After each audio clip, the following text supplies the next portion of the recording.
धणी दृष्टी लागो तुझा सगुणपणा अनंत जन्मीचे विसरलो दुःख योगियांच्या ध्यानी ध्याताना तुळसी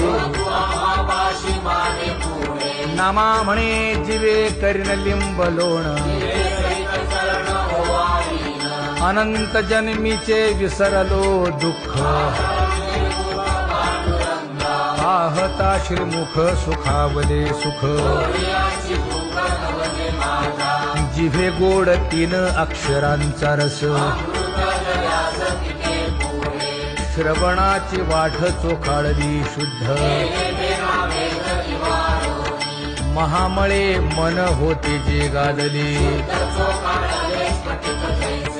तुका म्हणे माझ्या जीवीचे जीवन